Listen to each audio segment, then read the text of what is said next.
சூப்பரான பாயாசம் ஒரே ஒரு நிமிடம் தான் ஆகும். இந்த அரிசி வேக வச்சிட்டீங்கன்னா பாயாசம் ரெடி. 200 கிராம் பச்சரிசி எடுத்துருக்கோம். இதை கழுவி வேக வச்சு எடுத்துட்டு வந்துடலாம். ஒரு டம்ளர் பச்சரிசி நம்ம கழுவி எடுத்துட்டு வந்து இப்போ வேக வச்சு எடுத்துட்டு வந்துடலாம். இப்போ நெய் சேர்த்துக்கலாம்.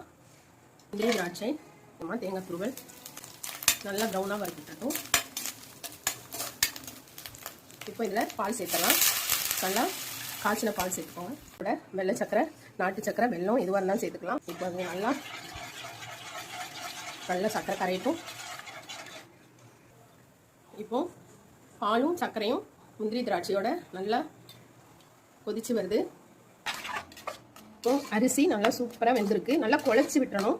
அப்போ தான் பாயாசம் திக்காக இருக்கும். நல்லா குழைவாக இருக்கணும். இப்போ நல்லா குழைச்சாச்சு. இப்போது நம்ம இந்த ரைஸ் இதில் சேர்த்துடலாம். சூப்பரான பாயாசம் ரெடி. ரொம்பவே டேஸ்டியாக இருக்கும், ஈஸியாகவும் இருக்கும், சீக்கிரமே செஞ்சிடலாம்.